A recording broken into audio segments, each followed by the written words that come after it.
eh, con esta tarde lluviosa que ya estamos.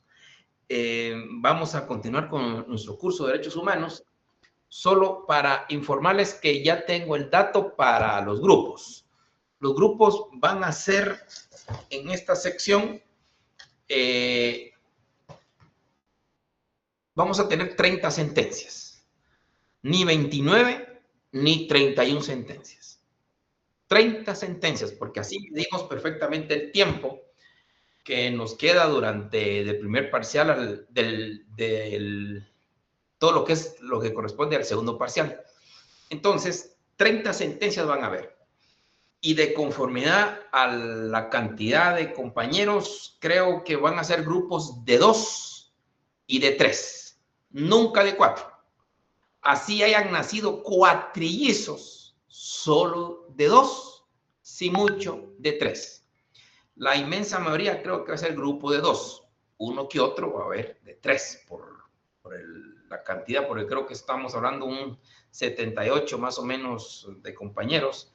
Entonces van a ser grupos de 2 y alguno por ahí de 3. La rogatoria que les hago es que ustedes me puedan proporcionar para el día lunes, o si mucho, para el de hoy de un 8, que la semana entrante es presencial. Si lo podemos tener el próximo lunes sería genial, pero si no, para el otro viernes, el listado de los grupos. Vuelvo a repetir, ni 29 ni 30, perdón, ni 29 ni 31. Tienen que haber 30 grupos, por favor, 30 grupos.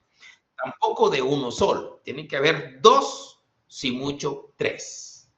Vuelvo a repetir, el próximo lunes o a más tardar el próximo viernes, necesito el listadito, un listadito que un compañero, 2 compañeros que siempre se prestan y son bien atentos con el resto de nosotros, que se dediquen a obtener esa información, 30 grupos, porque van a ser 30 sentencias. Por favor, no 31, no 29 sentencias, 30 sentencias. Entonces necesito esos grupos de 2 personas como mínimo.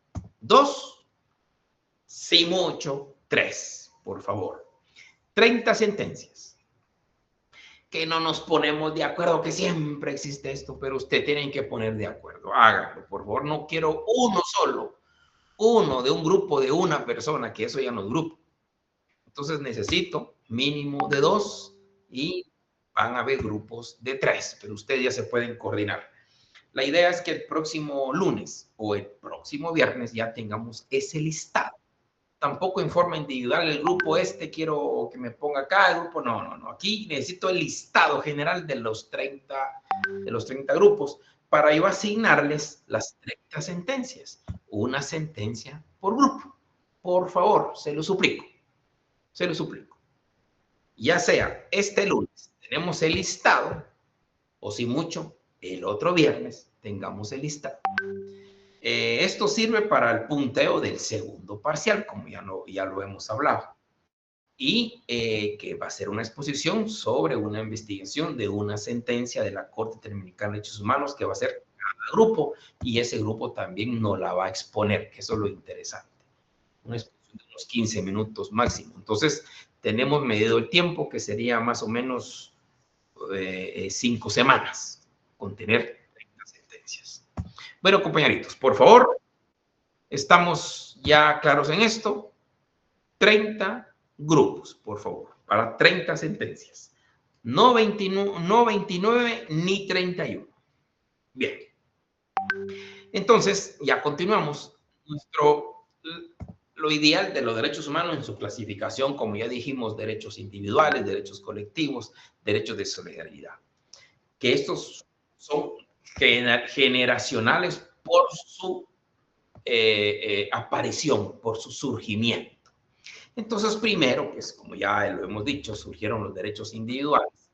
¿Cuáles son esos derechos individuales o derechos civiles y políticos? Recordemos que esos derechos individuales tienen su pacto internacional, ese pacto internacional denominado Pacto Internacional de Derechos Civiles y Políticos. De tanto decirlo, pues ustedes ya lo van a tener como cultura obtenida. El Pacto Internacional de Derechos Civiles y Políticos del año de 1966, ¿qué derechos humanos establece? Pues son los derechos estos, derechos individuales. ¿Y cuáles son esos derechos individuales? Pues primero es el derecho a la vida. Ese derecho sine qua non, que sin el cual no existen los demás derechos. Ese derecho importante. ¿Pero qué es el derecho a la vida? Pues el derecho a la vida es el derecho de mantener y de desarrollarse plenamente la existencia de una persona en el ámbito biológico y social. Ese es derecho a la vida. El mantener y desarrollar plenamente su existencia biológica y social. Biológico, obviamente, donde nacemos, biológicamente existimos, socialmente también existimos. Entonces, ese es derecho a la vida. El Estado tiene algo muy importante, el Estado tiene la obligación por todos los medios y mecanismos para su protección.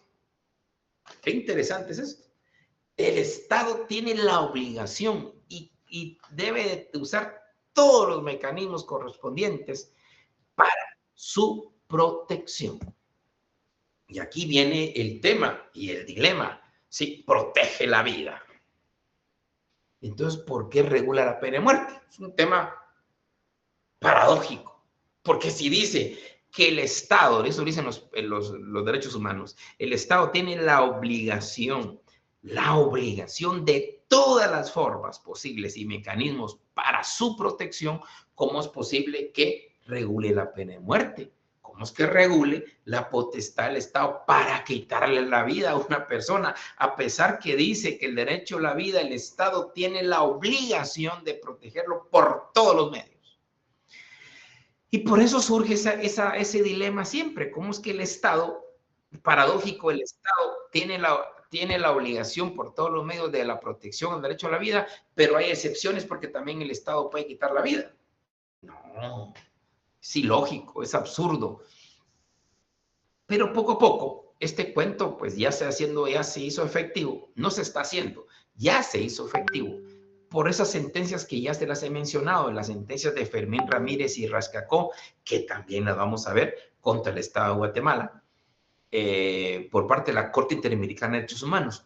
Estas sentencias fueron las que determinaron que en Guatemala ya no se debe de aplicar la pena de muerte. O sea, ni siquiera fijar la pena de muerte. Ustedes son estudiosos, son analíticos y ya se pusieron a pensar que si está en el artículo 18 la pena de muerte en la Constitución, si aparecen en los códigos penales la pena de muerte, entonces ¿por qué tenemos más de 20 años que no se aplica? Ahí está, por las resoluciones de la Corte Interamericana de Derechos Humanos, especialmente esos dos casos que los vamos a ver.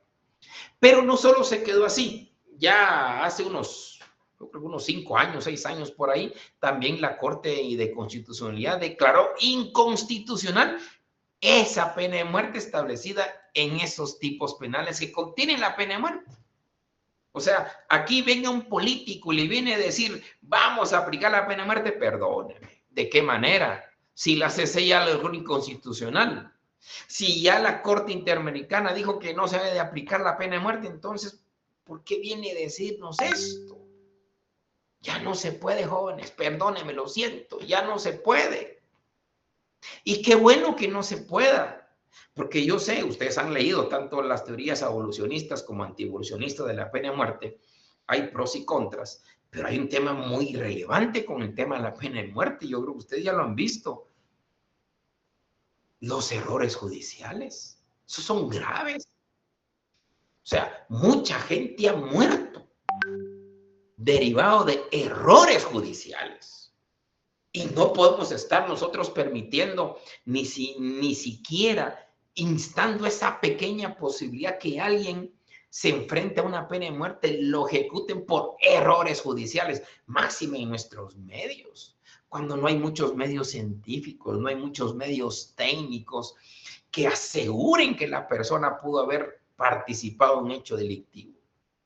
Muchos, por la simple informe de un testigo que a veces ni miraba bien. Yo he tenido casos donde los testigos, cuando usted los interroga y cuando usted los enfrenta Ellos dicen que a las 11 de la noche vieron al fulano de tal disparar.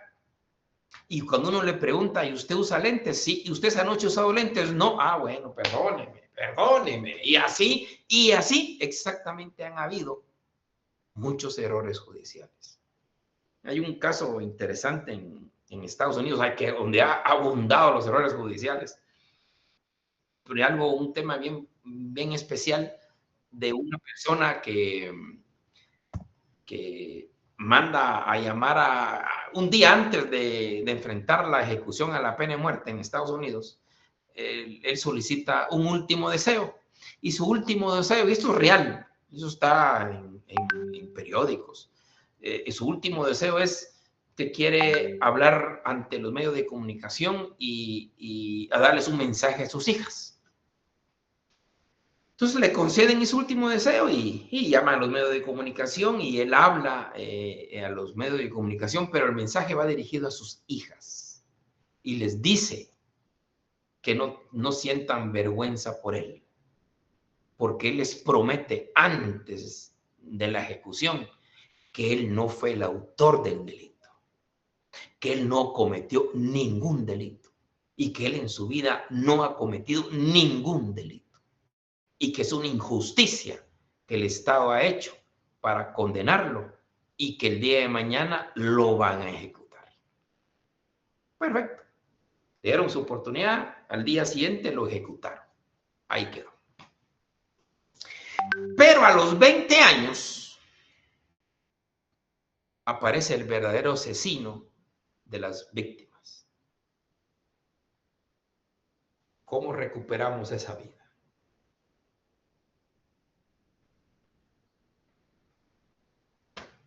Y no es único caso, muchos casos.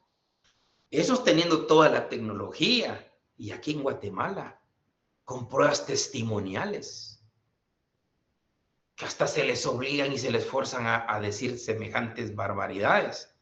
Y el ejemplo que yo les pongo es real también, señalando a una persona que estaba a las 11 de la noche, pero la verdad es que ni siquiera lentes tenía esa noche y él no miraba sin lentes.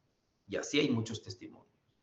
Entonces, perdóneme, con errores judiciales, son una de las justificaciones por las cuales el abolicionismo como tal de la pena de muerte ha ido progresando.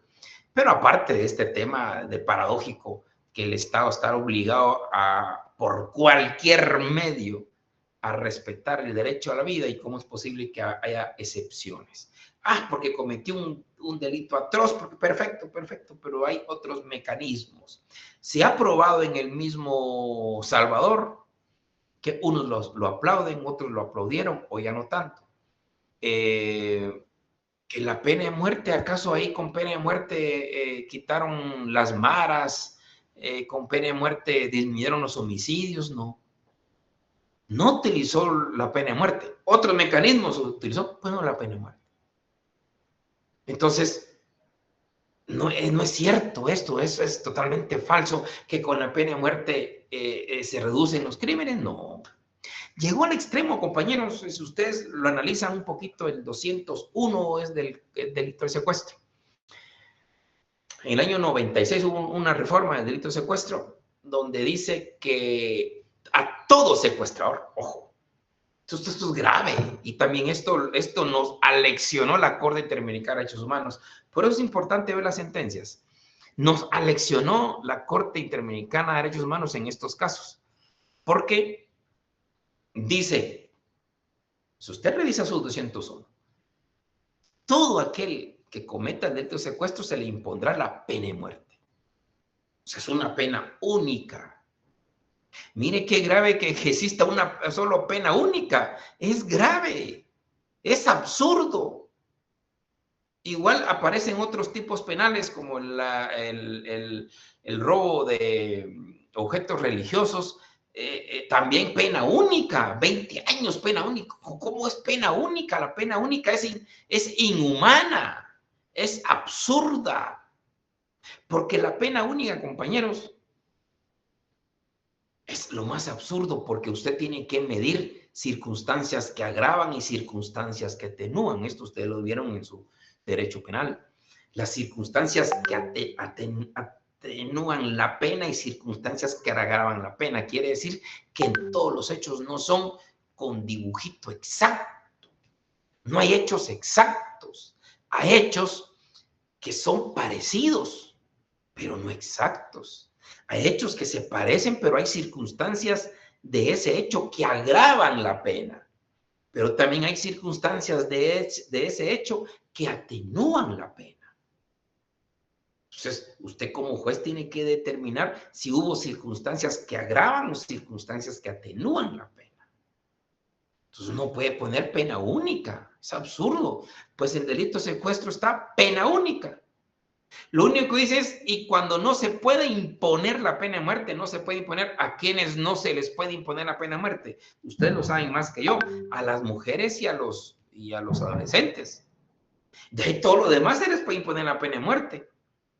Entonces, quedó como pena única. Y qué terrible, porque es absurdo, perdonen que le diga esto.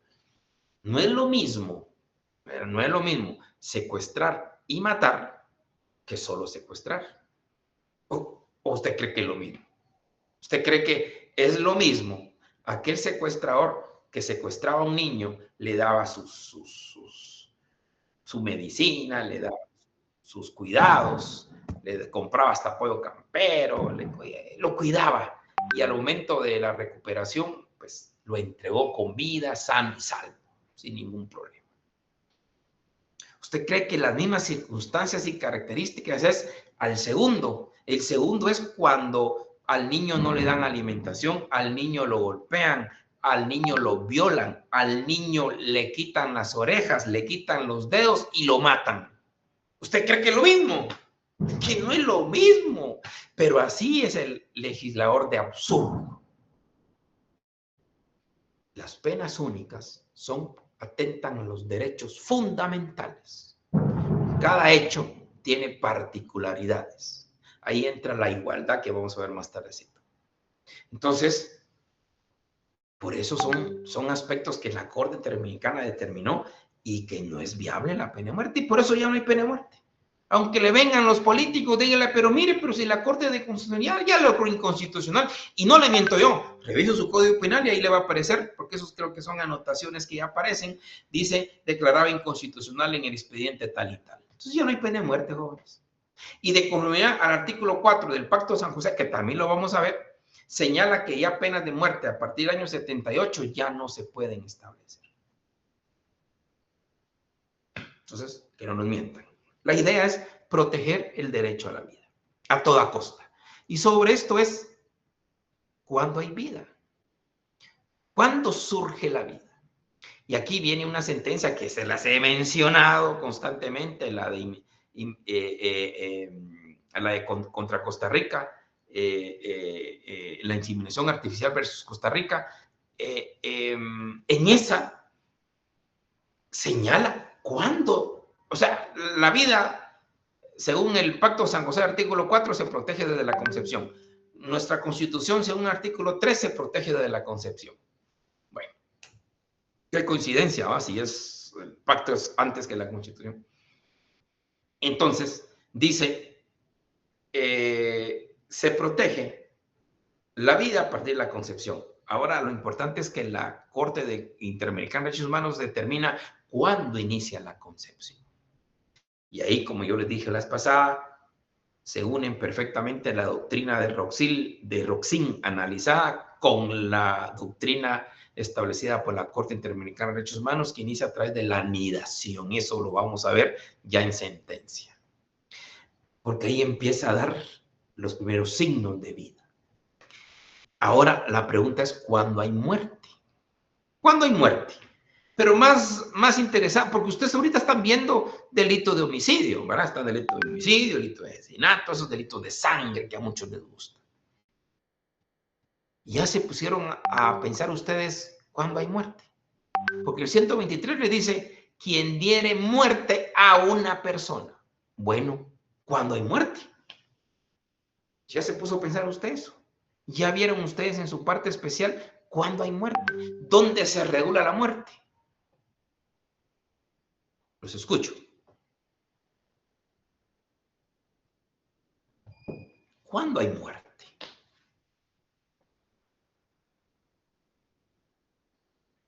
¿Están o no están, compañeritos?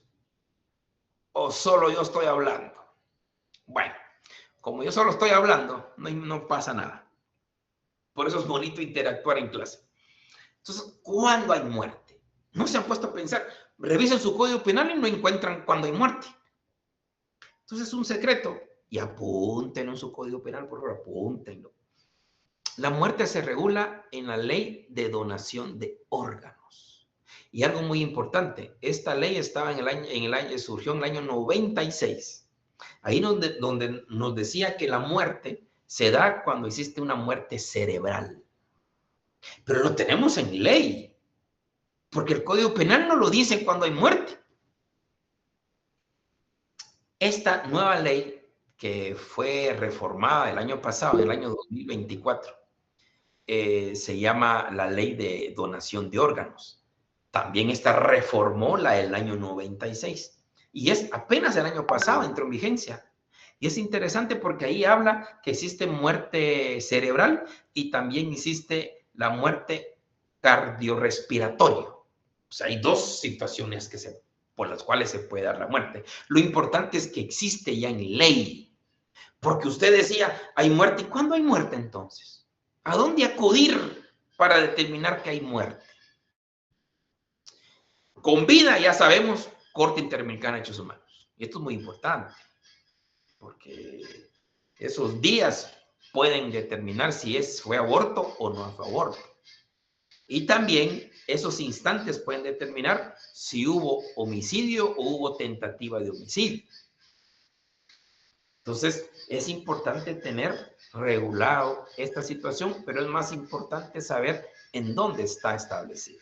Entonces, recuerden, la ley de donación de órganos, y vale la pena que la lean. Es interesante, es humana, la ley de donación de órganos es humana. Yo sé que también pasa trayendo ideologías, pasa trayendo aspectos religiosos, cultura, costumbre.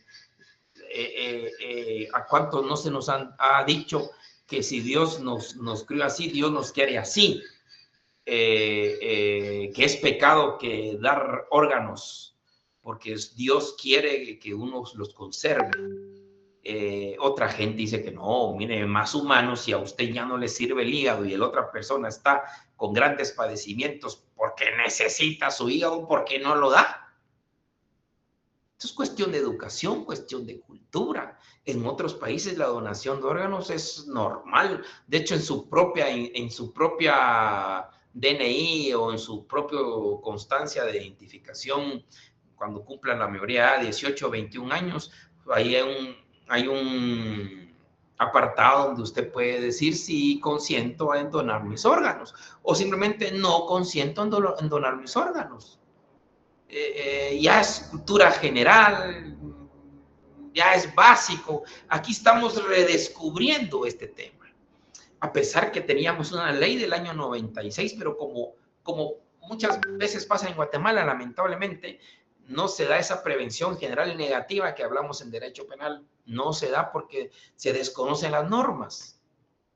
Falta de promoverlas. Yo entiendo que, imagínense ustedes estudiando derecho, y el año pasado surgió esa ley y estoy seguro que muchos de ustedes no sabían de esa ley, de la existencia de una nueva ley, porque ya existía en el 96, pero esta fue derogada por esta nueva del año pasado. ¿Por qué no ha salido al Estado a promoverla, al Ministerio de Salud? Es voluntad, solo para personas mayores, ¿verdad? Es voluntad, ayudar al prójimo. La misma familia, la misma madre, hermanos, hijos, esposa, poder decidir, poder hablarlo en casa. No, miren, yo sí quisiera donar en lo que se pueda ayudar a un prójimo que pueda padecer y yo ya estoy muerto, pues decirle a mis hijos y dispongan de esto libremente. O como hacen otros países, mire qué interesante, cuando usted saca su documento oficial de mayor de edad, hacer constar si estoy de acuerdo con donar mis órganos. ¡Qué bonito! O no estoy de acuerdo, es una cuestión de voluntad, ¿verdad? Entonces, Se los digo para que ustedes empiecen a analizar, a sensibilizarse y especialmente a estudiar hasta ver a qué punto es conveniente o no es conveniente. O sea, es una cuestión puramente de ustedes, pero lo más importante es conocer. El conocimiento libera, dice. Entonces, no podemos estar sin conocer esos aspectos y profundizarlos y llegar a una mejor conclusión. Cuando existe una verdadera liberación es cuando existe ese conocimiento. Sin conocimiento no podemos liberarnos. Bien. Entonces, esto es en cuanto al derecho a la vida como derecho individual, derecho civil y político. También tenemos el derecho a la libertad. Ese derecho a libertad que es la facultad de una persona o de la persona de obrar de una u otra forma sin coacción o restricción alguna. Esto es el derecho a la libertad. La facultad de la persona de obrar de una u otra forma sin coacción o restricción alguna. Obviamente solo cuando puede afectar el derecho ajeno. Recordemos que esto es muy importante. Nosotros tenemos, y lo hemos hablado, tenemos el derecho humano de actuar libremente, de hablar libremente, de expresarnos, de movilizarnos libremente, pero siempre y cuando no dañemos derecho ajeno. Si tan solo eso pudiéramos llevarnos consigo y trasladarlo a nuestros hijos, a nuestras familias, que no violentemos derechos de los demás. Nada, solo eso. Este mundo cambiaría bastante. Esto es parte de la humanidad. Entonces, el individuo maneja su voluntad sin limitante alguno. Tiene su libre expresión, su asociación, reunión, libertad sexual. Tiene disponible el ser humano, siempre y cuando no afecte el derecho ajeno. Y aquí viene un tema importante que ustedes lo van a ver en derecho penal en su parte especial, lo que es la libertad e indemnidad sexual. La diferencia total es que la libertad, los mayores de edad tenemos libertad, tenemos esa libertad de poder disponer de nuestro cuerpo. Ahora el menor de edad no tiene libertad, tiene indemnidad, por eso es la diferencia. La indemnidad va para menor de edad porque él no tiene libertad, él puede ser engañado, no tiene convicción real de lo que es exactamente esa libertad. Y ahí se da la diferenciación entre libertad e indemnidad sexual. Qué interesante, por ejemplo, miramos la página, el pie página 13, donde nos dice la Corte de Constitucionalidad, dice, la Corte de Constitucionalidad, esto es interesante tomarlo en cuenta, dice que la libertad, el estado existencial del hombre en el cual éste es dueño de sus actos y puede autodeterminarse conscientemente, sin sujeción a ninguna fuerza o coacción psicofísica. Es lo que principalmente el hombre ha tenido que ceder para vivir en compañía de otros hombres.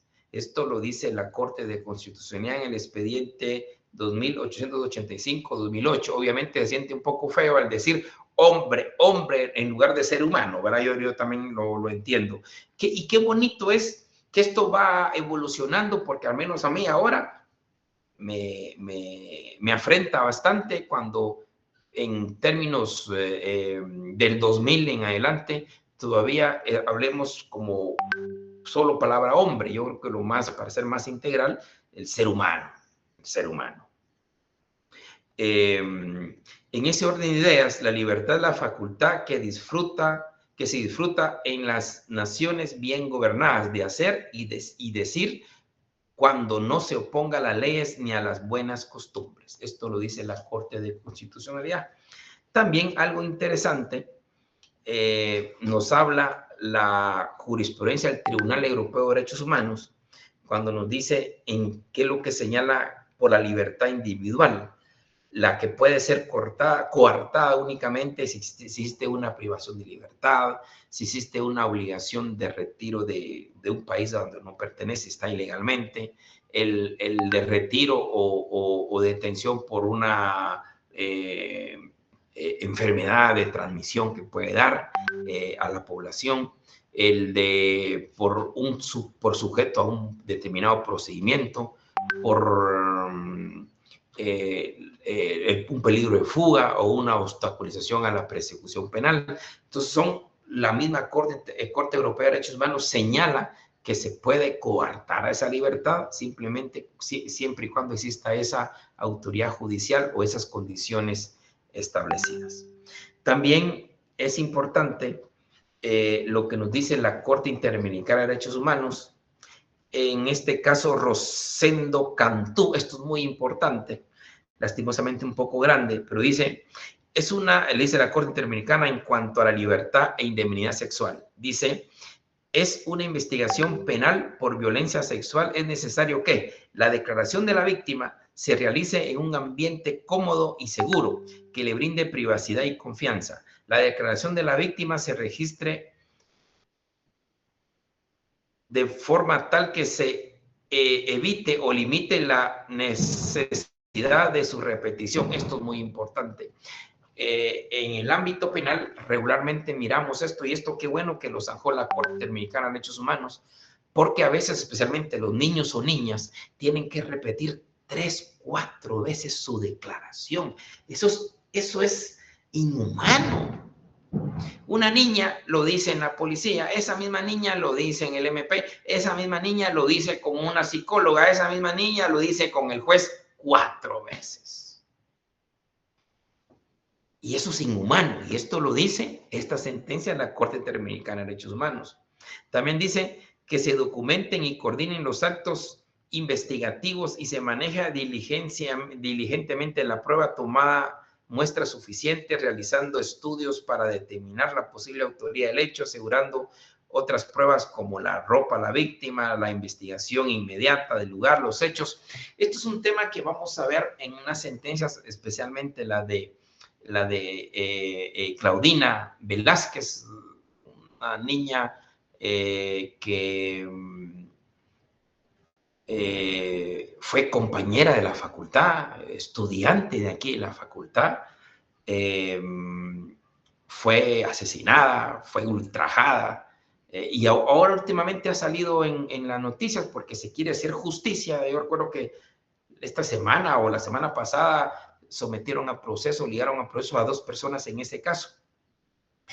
Y es una sentencia que vamos a ver.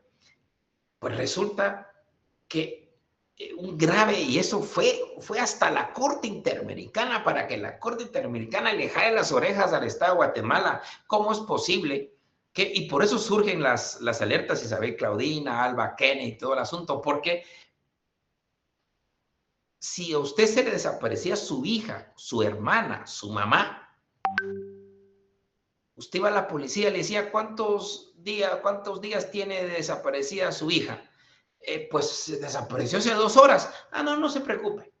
Nuestro protocolo es 24 o 48 horas. Si en 24 o 48 horas no sabe de su paradero, iniciamos nosotros la búsqueda. Esa era la doctrina que había. Tuvo que venir la Corte Interamericana de Derechos Humanos para Asuntos de México, como para Guatemala, al decir, no, señores, esto es absurdo. Cuando nomás sepan de la desaparición de una persona, inmediatamente tienen que alertar a todo el mundo. Y por eso surgió la alerta Isabel Claudina y la Alba Kenneth, porque no se puede esperar 24 horas. En 24 horas ya están en Rusia o ya están enterradas bajo 3 metros de tierra, ¿va? Entonces, no. Pero imagínense usted, eso era antes. Y no estamos hablando de hace 100 años. Hace unos 20 años. No, hombre, hace unos 10 años. Hace unos 10 años todavía el policía le decía a usted, no. Tenemos que esperar, porque puede estar con su novio. Puede estar con su tía. Ahora la visión cambió. Mire qué interesante. Esa es parte de la evolución de los derechos humanos. No. Y si está con su novio, se va con su novio y mire, señor, perdone, la busca la mamá. Y si está con una tía, mira, tía, perdóneme, pero la busca la mamá. ¿Cuánto beneficio ha tenido estas alertas? Hace unos pocos meses supe que de efectividad, más de 85% de efectividad.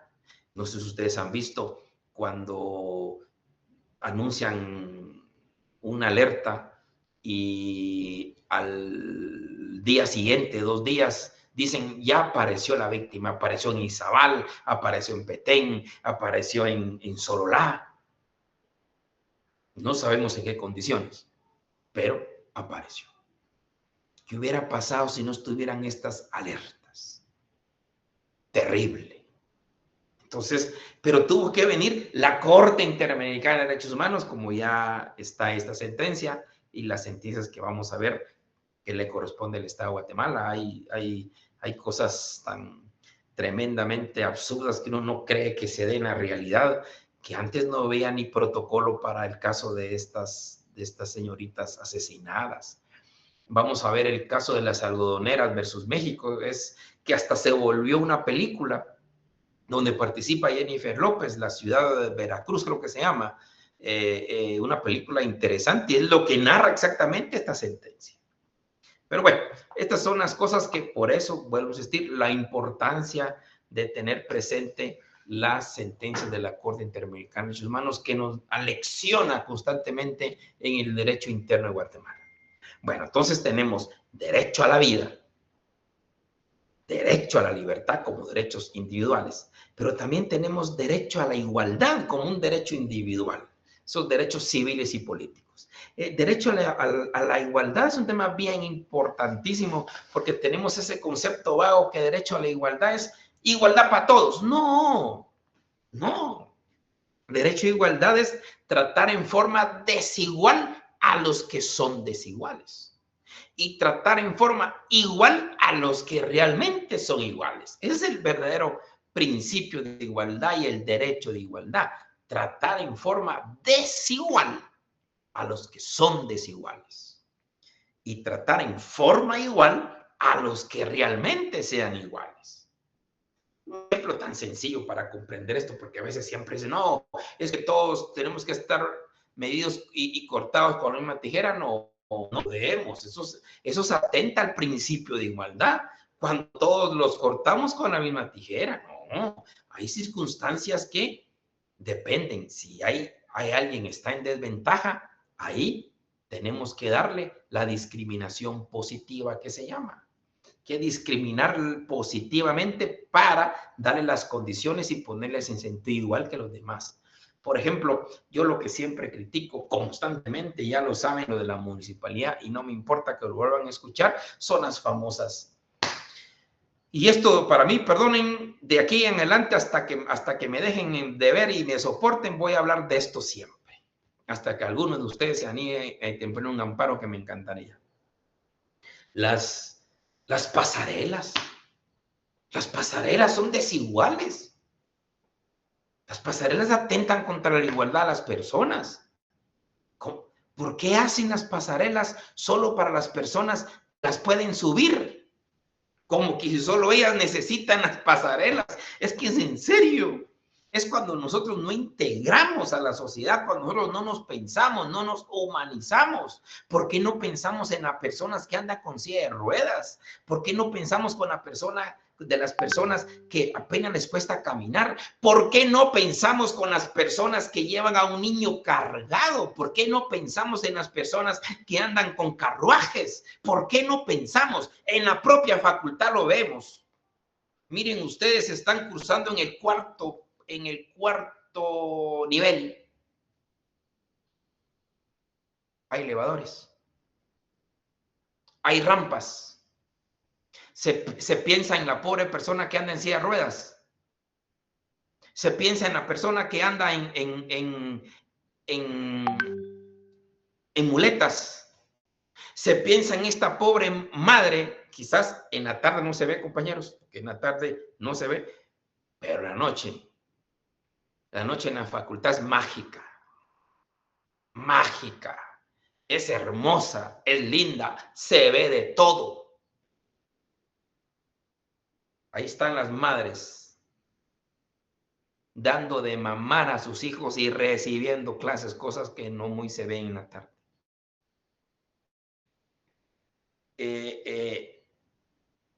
En la noche, ahorita tengo a un niño de 6 años, ahí lo tienen pintando, entreteniendo mientras la mamá recibiendo clases. Y he visto un montón de cosas en la noche. Hay madres que llegan con carruajes, hay personas que llegan en silla de ruedas, ¿y por qué no pensaron en ellas? Estoy de acuerdo en los años 90, 80, que es, pero ahora, perdóneme, estamos en el año 2025. Pero eso no ocurre solo en la facultad, ocurre en el ámbito municipal. Esto es lo que a mí, y perdonen, voy a hacer un paréntesis, me lo van a escuchar siempre, ¿oye? Me lo van a escuchar siempre. Porque estoy tan enojado que no se piense en el resto de personas. Pero todo esto sale por la desigualdad y un desigual tratamiento. El de silla de ruedas no puede subir las gradas. Para que exista un derecho a la igualdad, tiene que ponerle rampa. ¿Sabían ustedes? Yo no sé, o no sé si sabían, pero cuando surgió el Transmetro,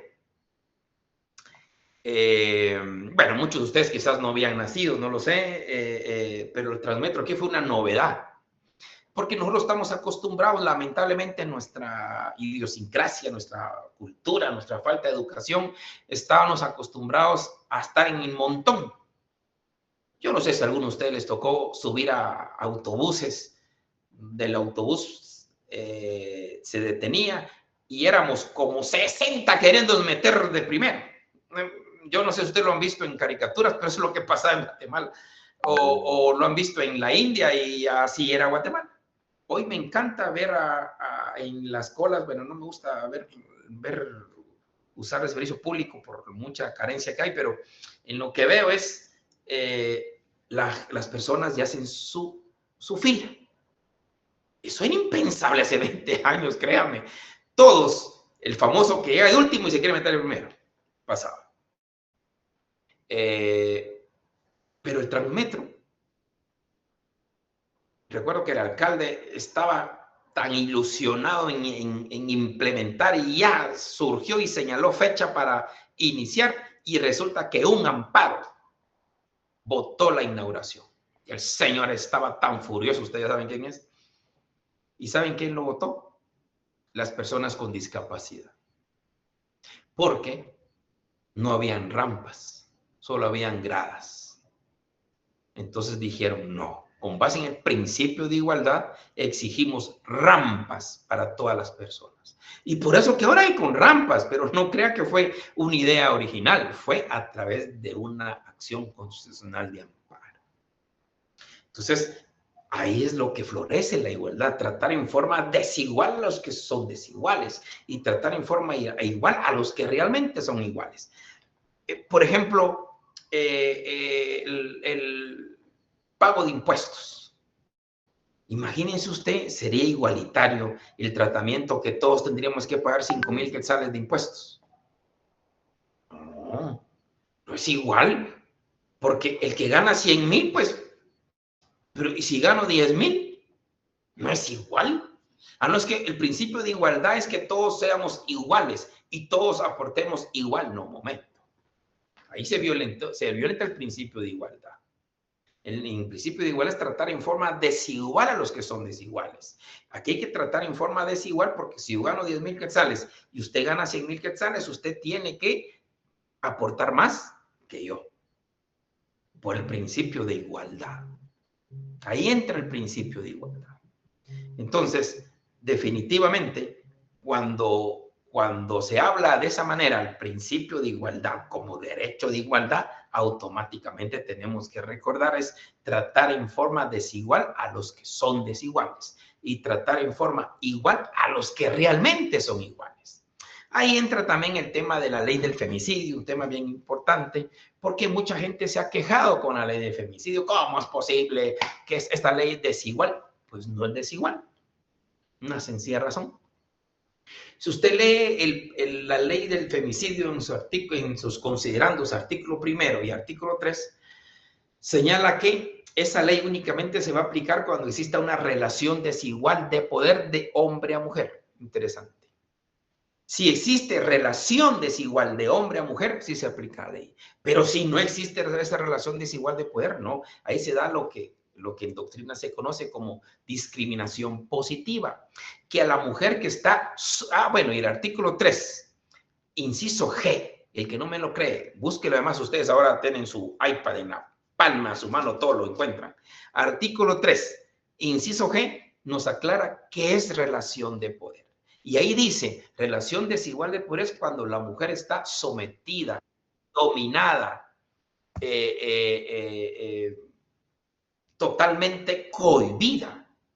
Ahí es relación desigual de poder. Ahí entra la ley de femicidio y dice, no, usted que está en una posición desigual, le vamos a dar una ley para que se defienda. No me venga a hablar a usted de las grandes funcionarias públicas, no me venga a hablar usted de las grandes políticas, de las personas políticas que están en la política nacional, hablando de violencia contra la mujer. ¿A cuenta de qué? Si ellas no están en una posición de relación desigual de poder. A la inversa sí están, pero no en esa condición que florece en esta ley. Entonces, sí ha sido mal utilizada, claro que sí, pero eso que sí ha sido mal utilizada no quiere decir que la ley esté mal. Y eso lo dijo también la Corte de Constitucionalidad en algunas inconstitucionales que se plantearon en contra de esa ley y dijo que efectivamente esa ley no era desigual, pero recomendó que se hiciera una ley a favor del hombre, pero que cuando el hombre tenga esas condiciones, que lo hay, creo que sí lo puede haber. En relaciones de pareja es un poco complicado que exista, pero sí lo puede haber. Que la mujer domine, controle, lo someta, a veces sí, claro que sí. Pero también se puede dar en otros ámbitos, en el ámbito privado, en el ámbito laboral, de aquellas jefas dominantes, discriminatorias, someten, ahí hace falta la ley a favor de estas personas que pueden estar sometidas, controladas y dominadas, como pasa en el ámbito de la mujer. Y por eso surgió esa ley, para darles esa discriminación positiva, darles las herramientas en ese caso de total desigualdad. Ahora, cuando existe igualdad, cuando no existe relación desigual de poder, perdóneme, ahí no se aplica la ley. Bien, entonces, estos son los derechos individuales, los derechos civiles y políticos. Así también tenemos la tutela judicial efectiva, que la veremos el próximo lunes, porque es un tema que me quiero entretener un poquito con ustedes. Así también se habla tanto de derechos individuales, el derecho a la seguridad ciudadana, a la seguridad social, personal, pero también a la seguridad jurídica, esa seguridad jurídica que tanto nos falta y tanto daño nos hace cuando no existe. Hay muchas acciones de amparo que se habla de que falta la certeza jurídica, a la seguridad jurídica, y exactamente es un derecho humano. Esos cambios antojadizos que dan las instituciones, cambios antojadizos que dan los juzgados, la propia Corte de Constitucionalidad que dice una cosa hoy y mañana la cambia, perdóneme, dígame qué seguridad jurídica da. Y atenta a los derechos humanos, atenta a derechos fundamentales. La integridad personal también, esa integridad física, integridad psicológica, que también protegen los derechos individuales. También el derecho al honor, estos daños morales. Mucha gente confunde daño psicológico con daño moral y no tiene nada que ver. El daño psicológico está aquí, que puede ser tratado, curado, identificado. El daño del honor no, el daño moral no, el derecho al honor. El derecho al honor es que afecta a su personalidad, afecta a su fama, a su prestigio. Ese derecho, ese daño moral, y ahí viene la calumnia, la injuria, la difamación, aquel que le dicen es corrupto, es mañoso, te vi robando. Eso le daña el prestigio, eso es un daño moral, que también atenta a derechos individuales. El derecho a la familia, todos tenemos derecho a conservar una familia, a iniciar una familia, a ser parte de una familia. Ahí entra aquel tema que ya lo toqué y es un tema que me duele mucho a mí, me desgarra el tema de la niñez sin padres, el tema de los niños abandonados. Ahí entra también ese derecho individual que todos tenemos a tener una familia. si por distintas razones biológicamente no se pudo, pero sí legalmente se puede tener una familia. Ahí entra ese derecho de que todo niño abandonado, sin madre, sin padre, sin ningún vínculo familiar, tenga derecho a esa familia. Y sobre eso en una sesión vamos, si es que nos da tiempo, a hablar sobre esto. Tanto daño nos hace falta conocer el tema esto de la adopción. El derecho a la intimidad es un tema importantísimo. Hay una sentencia que me gusta a mí y que ya se las comenté en su oportunidad. El derecho a la intimidad lo reguló efectivamente la Corte Europea de Derechos Humanos. En el pie de página 28 ustedes lo pueden ver cuando se habla del derecho a la intimidad. Interesantísimo, con breves líneas. Dice el Tribunal Europeo de Derechos Humanos reconoce que el ruido, miren qué interesante, lo que hemos platicado, ¿verdad? Uno no cree que exista sentencia, sí lo hay. El Tribunal Europeo de Derechos Humanos reconoce que el ruido puede llegar a provocar una violación al derecho a la intimidad domiciliaria, lo que hemos platicado. Aquí estamos sometidos al ruido del vecino, sometidos al ruido religioso, sometidos al ruido de cantinas. Perdónenme, es una violación al derecho a la intimidad domiciliaria según el Tribunal Europeo de Derechos Humanos. También tenemos el derecho a la propiedad. Todos nosotros tenemos el derecho del uso y disfrute de la cosa, uso, disfrute de su vehículo, uso, disfrute de su terreno, uso, disfrute de su propiedad, de su casa. Es un derecho humano. Si se lo violentan, le están violentando un derecho humano individual. El derecho a la nacionalidad es el vínculo que tiene usted con la nación correspondiente. El derecho al asilo, muy importante el derecho al asilo. Cuando usted se siente perseguido políticamente en su estado, en su nación, puede acudir a defensa de otro estado para la protección. Es un derecho humano. El derecho a elegir y ser electo también es un parte de derecho individual. Ese derecho que todos los seres humanos tenemos de elegir a alguien o que se nos elija a nosotros. Eso es un derecho humano, derecho individual, derecho civil y político, más que todo político. El derecho a la petición es un derecho individual, el derecho a la asociación, un derecho humano, y el derecho a la reunión. Todos estos derechos son los derechos individuales, son los derechos civiles y políticos. Y la rogatoria es que empiecen a buscarlos en su Constitución. En su Constitución está el derecho a la reunión, en nuestra Constitución está el derecho a la vida, en nuestra Constitución está el derecho a petición, en nuestra Constitución está el derecho a la familia, en nuestra Constitución está el derecho a la propiedad. Estos son los derechos individuales, los derechos civiles y políticos. Y recordarles que estos derechos civiles y políticos tenemos la bendición de tener un pacto internacional. Recordemos que esos pactos internacionales son los grandes documentos mundiales y en el año de 1966 se creó este pacto internacional. Pacto Internacional de Derechos Civiles y Políticos. Y no nos cuesta nada identificarlos porque se trata de los derechos individuales. Ahí narran estos derechos que dijimos: derecho a la vida y la igualdad, a la seguridad, a la justicia, al patrimonio, a la libertad de asociación, a elegir y ser electo, al asilo, a la nacionalidad. Son los derechos individuales, son los derechos civiles y políticos. Por eso interesante es traer a colación ese pacto internacional, y esos mismos derechos del pacto internacional del año 66 son los mismos derechos que tiene el Pacto de San José en la Convención Americana sobre Derechos Humanos del año de 1978. Entonces, todos esos derechos individuales, dígame usted, ¿por qué no van a estar contenidos en la Constitución si es una mandata de estos pactos internacionales? Entonces, rogaría que dentro de su Constitución empezara a buscar los derechos individuales, todos esos derechos que ya dijimos, que tienen relación con el Pacto Internacional de Derechos Civiles y Políticos y el Pacto San José.